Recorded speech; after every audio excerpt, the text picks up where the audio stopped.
So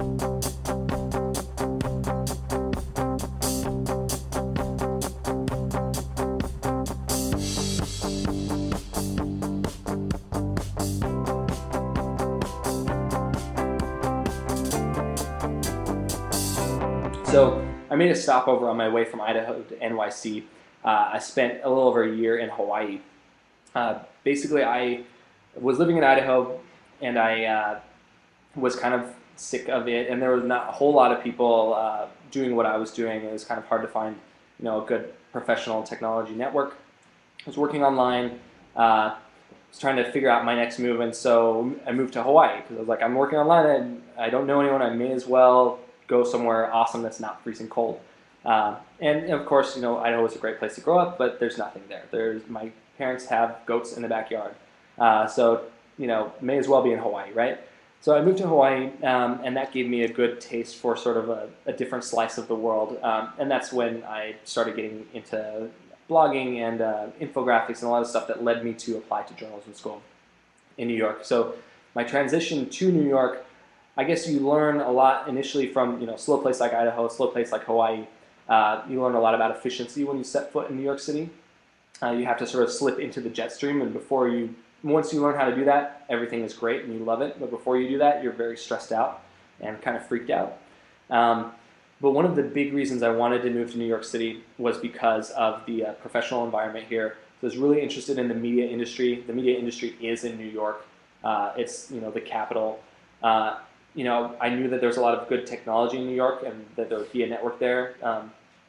I had no idea it would be as thriving as it is today, and it wasn't 4 years ago when I moved here. But the tech scene here has grown a lot, and the amount of venture capital has increased, and the sort of community around building venture-backed startups has really gotten very robust and helpful. So it did give me greater access to VC funds. How it did is not because I now was in sort of walking distance of being able to show up to investors' offices and pitch them, but because there are so many events here where you can network and you can meet people. The best way to get access to VCs and the best way to raise money or to make any kind of partnerships is through meeting people face-to-face, through networking. Excuse me. So, really what New York City did for me is it put me into a place where I could meet a lot of people, hooked me up with organizations like the Young Entrepreneurs Council, like the Columbia Venture Community at the school I went to, like the New York Tech Meetup, all these places where you can go and you can sort of absorb, but you can also meet people. And after you meet enough people, you start to meet investors. After you meet enough investors, they actually will be interested in helping you when you pitch them.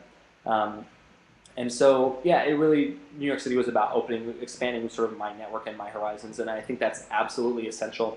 But I think also, sort of as a side note, the key to great networking and to building a business through networking, or to build any kind of career, to building a career in journalism through networking, is to offer people help and to be selfless. So when you meet with people, when you go to coffee with them, when you meet them at an event, see how you can help them. See how you can offer help, how you can connect them to people, and be as giving as possible, not with any expectation of return, but because it comes around. And first of all, it's the right thing to do. But second of all, you will not believe how many people you will either come back to you or refer you business or proactively help you when opportunities that they see arise, just because you did something nice for them and did something for them for free.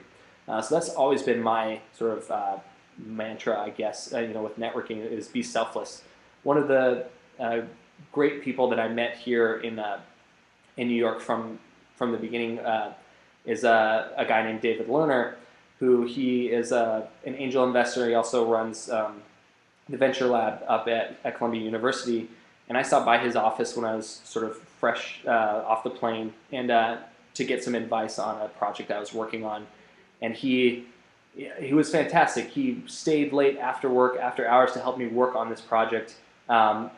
He was, not getting paid to be helpful, but he was so helpful, and his mentorship helped me out so much that I've been able to, when, down the road, he's been working on projects and been doing some amazing things that I've felt it a pleasure and sort of an honor to help collaborate with him on.